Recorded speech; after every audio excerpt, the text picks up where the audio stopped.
Well, hello, visitors to and denizens of the YouTubeverse. I'm John, your social hermit in the woods, and the title of this video is You Don't Have to Be a Crackpot to EDC. Okay, so what's EDC for those of you not familiar with this ermine terminology?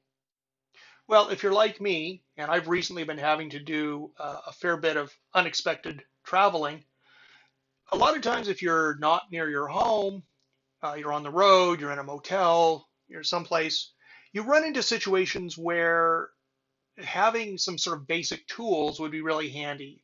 You're in the hotel and there's a drawer handle that's loose and irritating you. Uh, Something needs to be fixed wherever you are. Um, you could expand on this and think about scenarios of what if you're out someplace and you manage to lose your wallet. You don't have enough gas to get home. How are you going to handle this situation?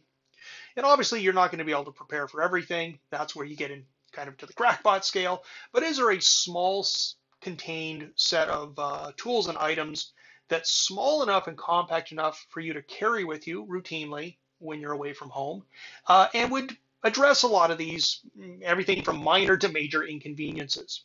And the term EDC comes from the words everyday carry. The idea is something you carry with you all the time. And in my case, that's not while I'm around home. I have solutions to problems here, but it's when I go away from home. Um, I decided that a kit like that would be useful for me, and so I went through the process of selecting what items I wanted, putting them together in a suitable container, and I have found that on average, about once every 2 days, if I'm not at home, I reach for this kit. There's something in there I want to use, and I think that's a measure of its utility. And I thought it'd be interesting to share how I came up with what items are in there. And a few of the items are a little bit off the beaten path, and I thought I would share them. So let's go ahead and get into it. Uh, you don't have to be a crackpot, but it's in terms of elementary formal logic, I think one would say this is probably necessary, but not sufficient for being a crackpot. Let's start with the container. You want whatever this package is to be small enough to fit in something like a coat pocket, not too obnoxiously. So you don't want something that's really large like a sling bag or a backpack. That's more of a much more serious thing. You want this to really be small and portable. And something that's commonly used in this application by a lot of people is the venerable Altoids tin. But being somewhat of a rebel, I decided not to go with that. And instead, I went with Big Sky mints. Now, if you look closely at this container, you'll realize that it's exactly the same size and shape as an Altoids tin. It has the same two little hinges on the back. It has the same little embossed clip system to lock down the front. It even has a similar sort of embossing text on the top. And the mints contained within look suspiciously like Altoids, other than this mysterious little sigil on them. In fact, I think we can safely say that if Altoids had some sort of trademark on both their container and the mints inside, this would be a pretty much clear trademark infringement case. And I didn't get this because I'm a rebel. I got this because when I wanted to get one of these containers, this is the first one I found. All right, so here is my knockoff of an Altoids tin. Let's open it up and see what's in there.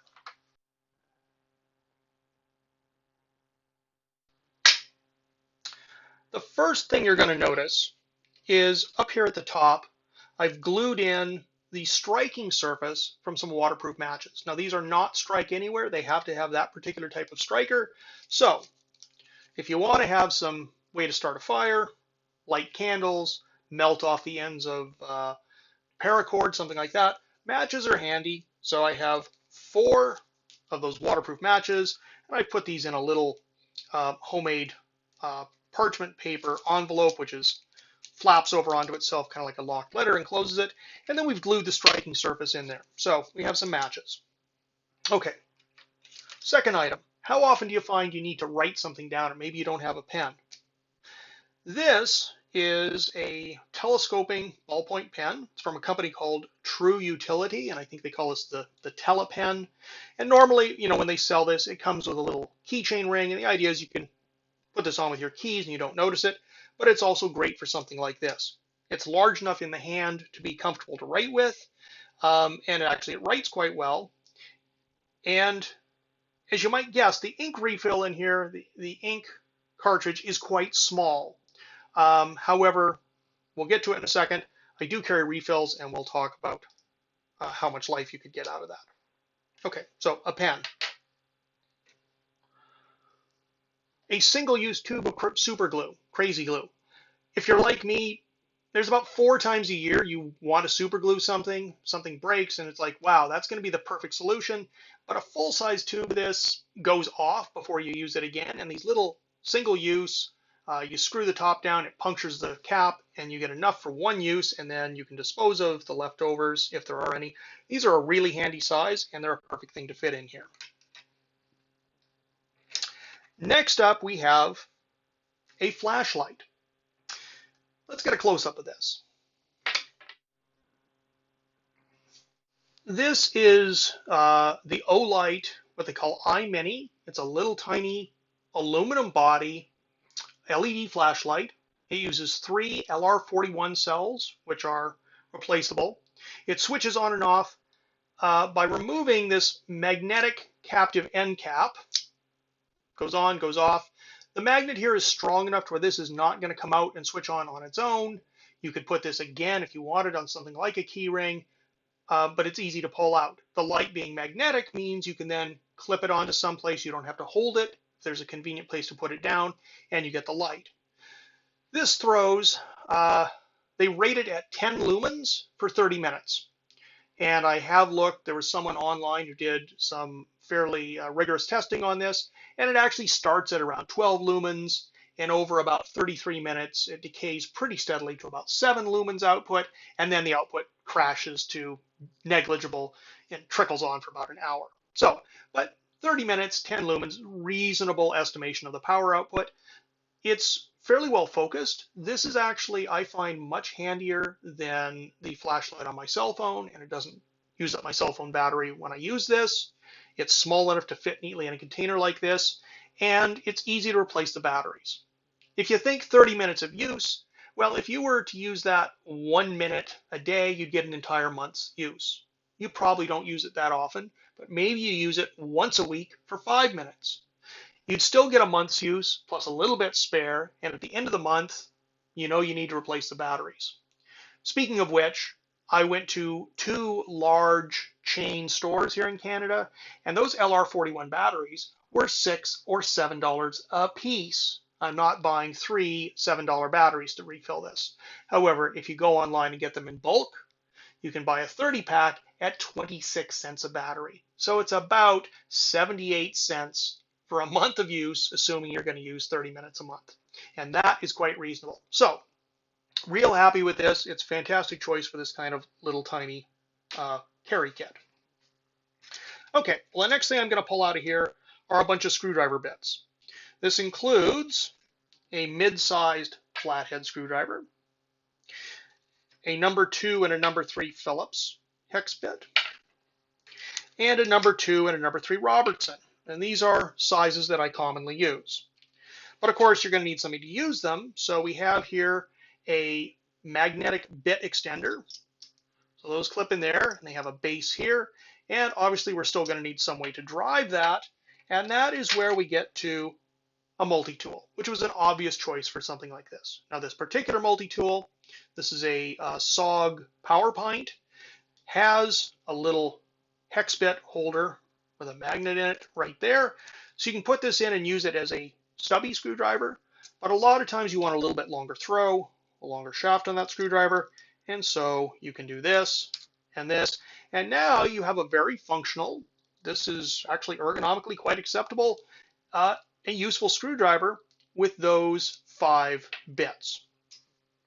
Now, in addition to those 5 bits, this particular tool has, let's fish it out here, both a small Phillips, smaller than the number 1 that I have there, and a very small flathead.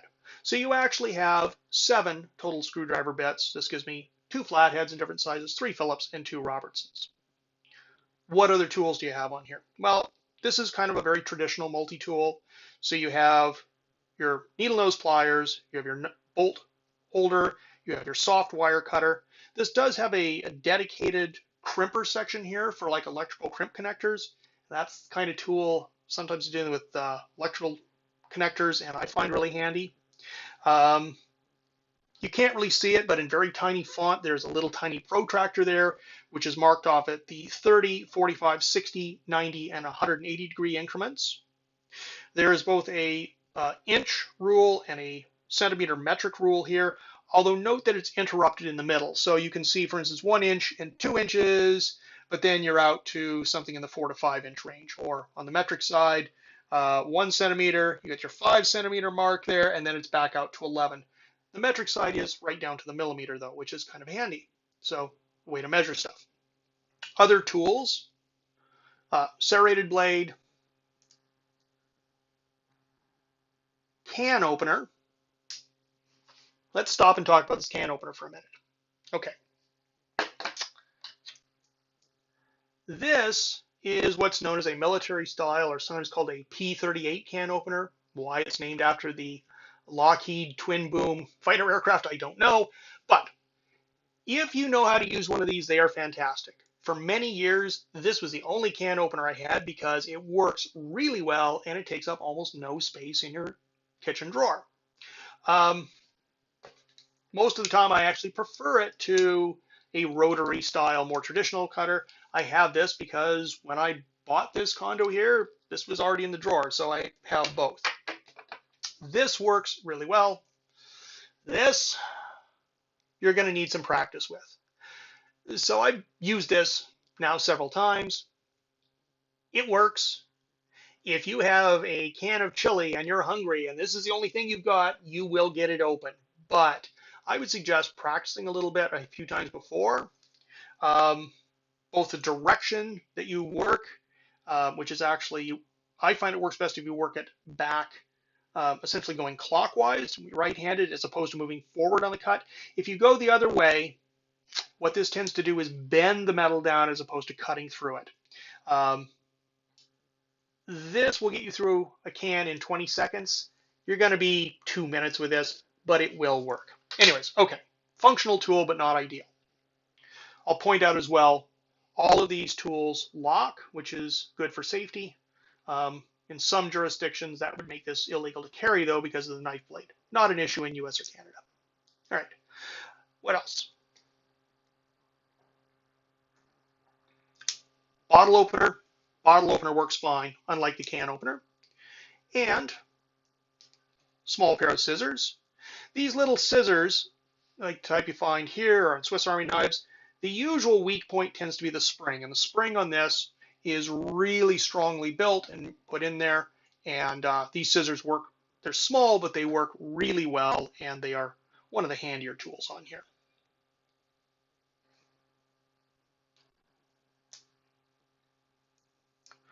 On the other side, we have a straight knife blade, extremely sharp. Use some caution with that. We have an awl, useful for if you want to drill or enlarge a hole in wood, plastic, leather, something like that. And with this one, you even have the ability to do stitching through there if you want. We have the little tiny flathead screwdriver that I talked about. And then we have a hook cutter. This is, I guess, useful for certain kinds of string, or if you wanted to cut open a package and make sure you're not putting a blade down into the contents, you can hook that in and bring it along. And finally, we have a file with 2 different coarseness levels and a thin section. And again, I find this quite handy. Electrical connectors are where a lot of times they're a little corroded. And if you have this, I've reached for this a couple of times and quickly polished those off. There's also a small lanyard hook here and a belt clip. The belt clip's actually a bit of an irritation here because it adds to the thickness, but I don't think you can remove it because this screw here, which acts as a pivot pin, requires that little bit of thickness. Okay, Quick comment about multi-tools in general. I said this was a SOG PowerPoint. This is one well up at the expensive end, and you're going to pay in the range of $80 for this. I have owned really cheap multi-tools, mid-range multi-tools, and expensive multi-tools, this being on the expensive end. They all have their useful places and utilities. The really cheap little ones are great in your fishing tackle box because they're good enough to cut fishing line. The little screwdriver on there is usually enough to deal with opening up your fishing reel and doing something. And if you drop it overboard, you're not going to cry the way you would if you dropped this overboard. But they are not up to doing any sort of physically strong work. They're very soft metal. They'll break, they'll warp if you put them under load. The high-end ones, in my experience, things like the Leatherman Wave Plus or this SOG one, are much, much better made. You pay a lot more, but it's very high quality metal in here. The joints are well reinforced. For an application like this, I want to know that this is going to work and not going to break if I go and use it. So personally, I would pay for one of the better ones here. And of course, there's the mid-range ones. Most of the mid-range ones that I'm familiar with are fairly large, and they were a little too large for this. But things like a Gerber suspension, I've had one for years. It's starting to show its age. The joints are getting a little weak, but it's been valuable in its use. So maybe you want a cheap one for your kit, but I wanted an expensive one here. And especially having the bit driver functionality was one of the big tools here. What else? Well, we have a pen, so let's have some paper to write on. We got a couple of sheets of paper here so we can leave notes or take notes. We have a couple of large Band-Aids in case you manage to slice yourself open with your multi-tool while you're getting that can of chili open and you don't want blood everywhere. You're not going to do any major trauma repairs with this, but if you're like me, there are times when you do something minor and you just want to keep it clean and not bleeding everywhere, so that's handy. $20 in cash. There are times when cash is king. You probably don't need a lot, but this is enough to get you some fuel or some food when the internet's down someplace or at a cafe, whatever. You could see it being handy. I mentioned the pen earlier and the fact that it has quite short refills. So in order to deal with that, when you buy this, it comes with one refill installed and 3 more. Well, they're quite small, and so again, I've packed those up in this little tiny kit here. Now, the 4 of those together, if you add up the lengths, is pretty much the same as a standard disposable pen. And we all know those write for quite a long while. So this will last for quite a while, and by the time you get down to putting your last refill in here, you have a warning, hey, I need to either get or make some new refills, or for like $11, maybe you just buy a new pen if you can't find the refills. Handy and ensures you have a way to write. Finally, back to the, but what if I've lost my wallet and I need gas for the vehicle? I've gone with a prepaid Visa card. We'll cover up some of the numbers here on it. The nice thing with a prepaid one is if you lose this, the most you can lose is the amount you put on here. So there isn't really a high risk to it. You can, however, dynamically add money to this. I can do it via my phone if I suddenly need more and I've lost my wallet. As long as I have my phone and I have this, I can put as much as I want on there to pay for a hotel room, repairs on the car, gas for the car, pay for a meal. Very handy, recommended. Okay. And finally, last but not least, I carry one of these Fresnel lens credit card type magnifiers. And this has both a large area, which is a 2.5 times magnifier, and then a smaller circular area, which is a 6 times magnifier up in the corner. And if you need to do something like, for instance, read the output voltages on a USB adapter, one of the cases I can think of where they use like this 4-point font and it is nearly impossible to read, and you want to know, will it work with the device you're charging? Something like this is really handy, and you put it in here. It's good, it's there, you're going to use it. Okay, now fitting all this in here in a way where you don't scratch this, you don't put the flashlight magnet on top of the credit card magnetic strip, and that you can close the lid is a little bit of a game of Tetris. So you might have to play with it a little bit. I think in my case, I could fit one more hex bit if I wanted to in there, but it'd be getting a little squishy, and it's easier to be able to get these out as it is. So anyways, there you have it. For dimensions, this is about 9.5 centimeters by 6 centimeters, 2.2 centimeters. And this weighs in at 242.4 grams. I don't think having this makes me a crackpot, but if it does, I'm okay with that. Maybe there's some ideas you like from this for a kit you would make to take with you when you travel. I hope so. And in any case, that's all for today. This is John, your social hermit in the woods, saying goodbye.